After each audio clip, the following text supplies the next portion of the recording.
Hi, it's Patrick Hutzel from IntensiveCareHotline.com, where we instantly improve the lives for families of critically ill patients in intensive care so that you can make informed decisions, have peace of mind, real power, real control, and so that you can influence decision making fast, even if you're not a doctor or a nurse in intensive care. This is another episode of Your Questions Answered, and in last week's episode, I answered another question in this series of questions from my client Sue. And the question last week was part 4 of My dad has end-stage HIV and is on ECMO in intensive care. Can he have a lung transplant? And that's part 4 of this series of questions. And you can check out last week's episode by clicking on the link below this video. So in this week's episode of Your Questions Answered, I want to answer the next question from my client Sue, which are excerpts from phone and email counseling and consulting sessions with me. And the question this week is part 5 of My dad has end-stage HIV and is on ECMO in intensive care. Can he have a lung transplant? Again, that's part 5 this week. You can also look at previous episodes of this series of questions with my client Sue by clicking on the links part 1, part 2, part 3 and part 4. And again, that's all in the written version of this blog where you can click on the links. And if you're watching this on YouTube, just click on the link below this video. That'll get you to the website where you can access all of the other episodes. So Sue continues to describe her and her dad's situation as follows. Sue writes, "Hi Patrick, just to let you know that my dad has passed away at 12:20 p.m. UK time today. I asked the ICU consultant to decide on timing and he said he would reduce the oxygen in 30 minutes time and call me to let me know when he had passed. That was at 11:30 a.m. By 12:20 p.m. I got a call from the nurse, not the ICU consultant, stating they reduced the oxygen as soon as I had my call with the ICU consultant. 40 minutes later, my dad had passed. I'm very glad it didn't take long, but I'm disappointed that the ICU consultant didn't keep to his word on timing and that he would personally call me back. That being said, we have peace now. As expected, my brother is finding it the most challenging, but he has us to support him. A big thank you for your care and support. It has been much appreciated. I will pursue the clinical negligence claim as I think that is important. I will keep you posted on that. Many thanks from Sue." So before I go into my response, if you want to get one-on-one email or phone counseling consulting with me, just check out the options at the top of the website where it says counseling and consulting. So here's my response to Sue's email. "Hi Sue, I'm very sorry that your dad has passed away. I'm glad to hear that you are having peace despite this very, very difficult situation that unfolded in recent weeks. In a sense, I'm glad that your dad didn't have to go through a lengthy process when they started to reduce ECMO support and when they started to remove oxygen. As I predicted in our last phone conversation, your dad was so sick and on such high levels of life support that he couldn't survive without it. It's disappointing indeed to hear that the ICU consultant didn't keep to his word and that he didn't inform you personally when your dad had passed away. I could certainly also be looking at some of the medical notes if you feel like it may help. I wish you and your family strength, faith, and determination to deal with the loss of your father. Furthermore, Sue, to add on to the bigger picture, now I have had chance to look through all the documents you sent through over the last couple of days, especially with all the documents you sent through in relation to visits your dad had to the neurology department. You probably have good evidence that they may have not only misdiagnosed your dad, especially in light of the late diagnosis of HIV. I've also had a closer look at the lung transplant policy again, especially the selection and the non-selection criteria.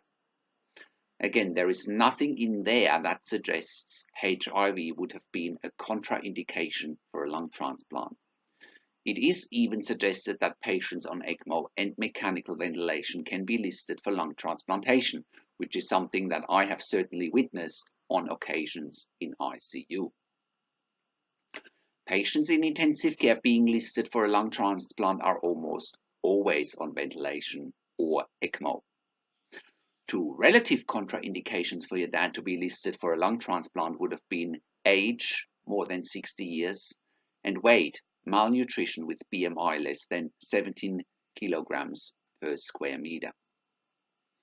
What's also important to notice is that at least the ICU consultant was correct in his clinical judgment that as soon as the ECMO support would be reduced, your dad was not able to sustain life. I am and I have been dealing with many situations where the clinical judgment of the so-called quote-unquote expert has been flawed, and families have been quote-unquote sold on a perceived and not a real end-of-life situation. What do I mean by that? Well, I wrote an article about this a while back about the difference between a real and a perceived end-of-life situation. And the article and the video is named The Difference Between Real and Perceived End-of-Life Situations When Your Loved One is Critically Ill in Intensive Care. You can check it out by clicking on the link below this video in the written version of this blog. This has not been the case in your dad's circumstances, and I think you and your family should feel relieved that every possibility to maximize the survival chances for your dad has been looked into in ICU. I therefore feel like your dad was definitely in a real end-of-life situation, which has also been confirmed by that as soon as they withdrew life support, your dad has passed away very quickly. The only point of criticism that I have is that they haven't done the tracheostomy, because your dad could have come off most of the sedation and that would have eased some of the burden on his body. It wouldn't have been a guarantee for a cure, but I believe it would have increased his chances for survival. I really do believe that your dad in the end was in a real and not perceived end-of-life situation. That doesn't mean that they have done all the right things from the start. Maybe they could have referred or transferred him onto ECMO earlier during his ICU stay. However, whichever circumstances or events have put your dad in this very unfortunate situation, in the end, they were unable to save his life. I'm working with and have worked with many clients where their family members are in perceived end-of-life situations, and that is usually a much better starting point to get the outcomes that families want. It's also very unfortunate that the intensive care team hasn't really prepared you mentally for this situation, and it's again a shame that they haven't looked at the option of a tracheostomy earlier in the process, and it's a shame that they haven't put the option of a lung transplant on the table. Therefore, they haven't been open and transparent with you. I hope this all makes sense, and again, I would be very happy to debrief with you and your family if you feel like there is benefit in it. Given that I have been dealing with many, probably hundreds of end-of-life situations in intensive care, as well as in my counseling and consulting service here at intensivecarehotline.com, I might be able to help you or your siblings to come to terms with the loss of your dad. Again, I could also review medical records in ICU to get more clarity about what they have and what they haven't done. As you're aware, you have the right to access the medical records for your dad at any time if you want to. Best wishes from Patrick. So, how can you become the best advocate for your critically ill loved one? Make informed decisions, get peace of mind, control, power, and influence quickly whilst your loved one is critically ill in intensive care. You get to that all-important feeling of making informed decisions, get peace of mind, control, power, and influence when you download your free Instant Impact Report now by entering your email below. In your free Instant Impact Report, you learn quickly how to make informed decisions, get peace of mind, real power and real control, and how you can influence decision-making fast whilst your loved one is critically ill in intensive care. Your free Instant Impact Report gives you in-depth insight that you must know whilst your loved one is critically ill or is even dying in intensive care.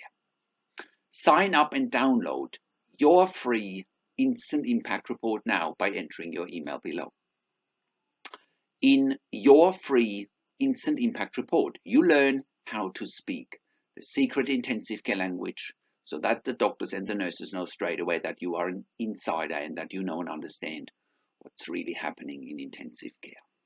In your free report, you will also discover how to ask the doctors and the nurses the right questions, discover the many competing interests in intensive care and how your critically ill loved one's treatment may depend on those competing interests. How to eliminate fear, frustration, stress, struggle, and vulnerability, even if your loved one is dying. You get 5 mind-blowing tips and strategies helping you to get on the right path to making informed decisions, get peace of mind, control, power, and influence in your situation.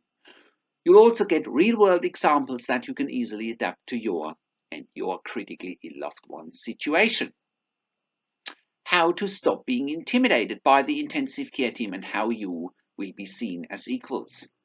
You'll get crucial behind-the-scenes insight so that you know and understand what's really happening in intensive care and how you need to manage doctors and nurses in intensive care, and it's not what you think.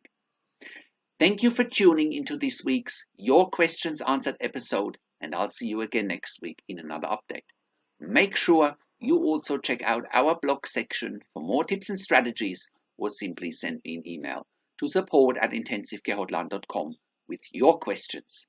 Or you can call me, find international phone numbers on the contacts tab.